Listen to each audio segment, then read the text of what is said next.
that in addition to many of the other important points that the president made, that this is the first time since 2004 that a president has noted the opportunities for criminal justice reform in a State of the Union speech.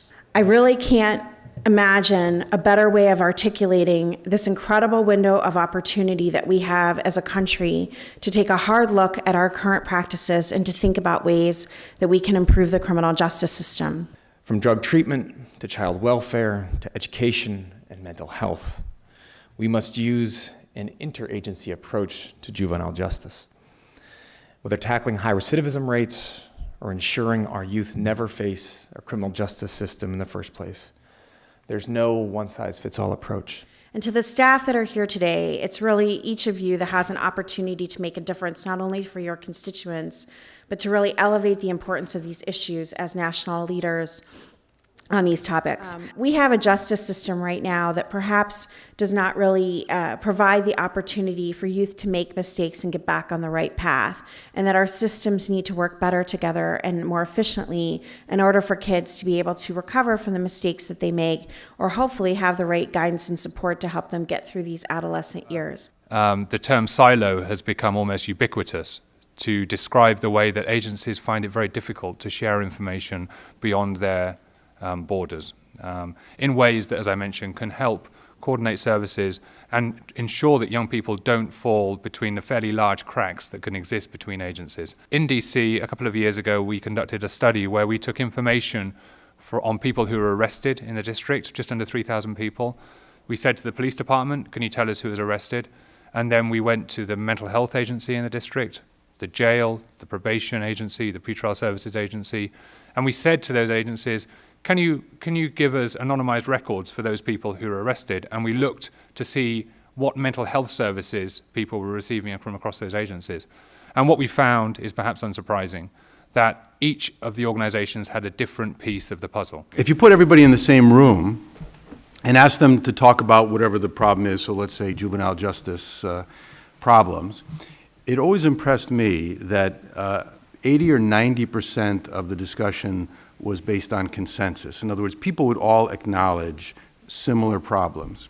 And whether there were Democrats or Republicans having this discussion, people tended to agree on the vast majority of things. There was always this sense that it was illegal to share information with others who might be trying to provide services to the same individual child.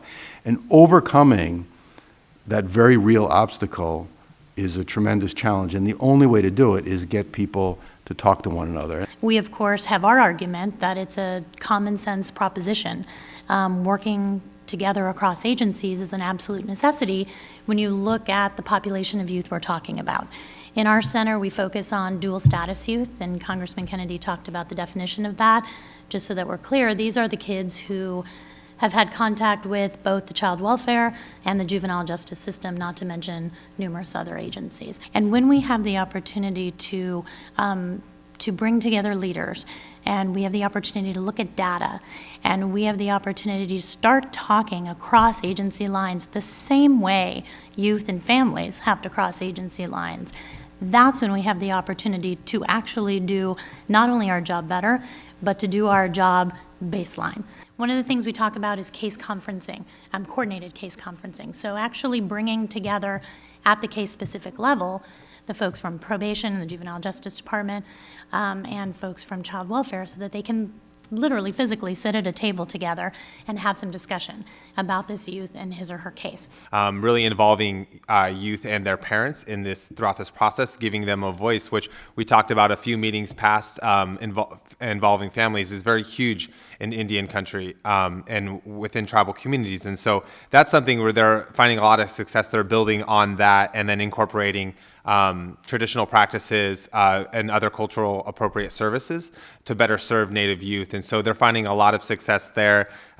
They're working to assess that those efforts, but they're making these first steps to really kind of break down some of those silos and really improve that system for Native youth. Information sharing should always be structured based on a kind of what you need to know to provide care to that young person. In some communities, there's no internet there. some of these agencies don't even have sufficient number of computers. We were trying to track down funding for computers so they're able to even operate these types of systems. Staffing is a huge issue. In some communities, they can't hire or they can't find people to be social workers or probation officers. And that creates a huge challenge with caseloads and things like that. You need to have the input, not to mention the buy-in of folks who are doing this information sharing work day in and day out on the ground. So whether it's some line staff representatives or supervisors from child welfare, from juvenile justice, at the table telling you how it really is on the ground, that's how you can get the insight you need to make truly the kinds of changes that need to occur. And as Ryan talked about, having youth and families represented at the table is essential.